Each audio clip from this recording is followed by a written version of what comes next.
Alright, so we're going to try and do this speed feed head real quick. Go ahead and pop your buttons on either side.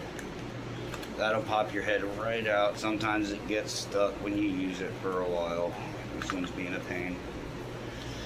Oh, come on. See, and sometimes when you don't thread it too good or you run the string too short, you get uneven.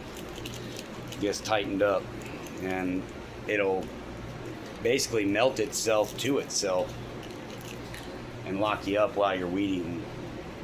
All right, so here, this is really the important part. When we look right here, all right, you see them arrows, right? That direction, that one's to the left, the other one's on the right. You can do it either way. You just got to make sure that you're turning it in that direction when you're winding it up.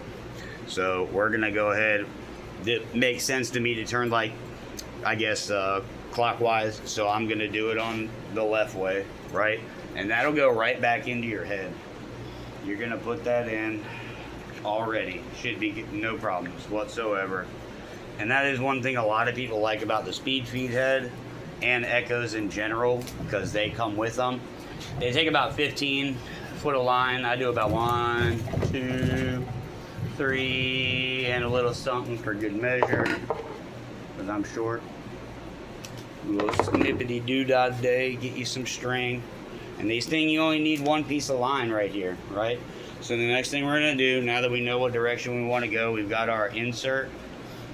Then we're just gonna line her back on up, put her back in where she goes, if she wants to be my friend. And it'll spin. The top of the head will spin. You know, it shouldn't be difficult or a hard process to get the head back on. Okay, now this is the important part, which is going to be really hard to see. You've got to look through this eye hole and you keep turning it in the direction that you're going to wind. All right, and there we go. This is the hard part to see right here, and I'm going to try to show you. You might be able to see daylight down in through that little bitty hole. Probably can't, because I suck at doing cameras and shit, but here we go. Let's finish her up. Let's finish her on up here. Alright, so like I said, now that we've got that opening, you're just going to feed that line all the way through. And sometimes the line gets a little curvy and doesn't want to feed. Just stretch on it a little bit, it'll go.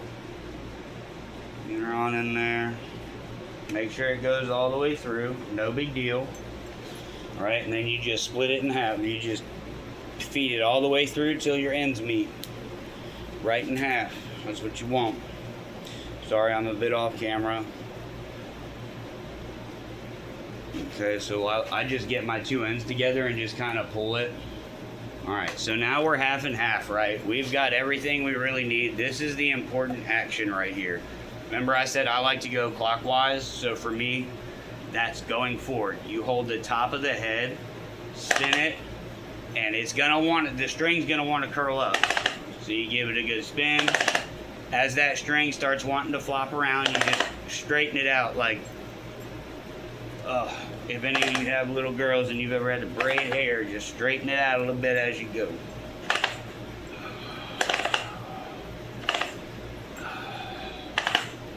Just keep going, just keep winding her, and she'll keep the right tension as long as you're going in the right direction. And these things are called a bump head, not a slam head. Just for you guys that don't know, give it a little tug at the end, and that'll make sure it's snug. And if it's not completely even, I just come back and snip it, and now you really should be good to go with your speed feed head. Thanks for watching.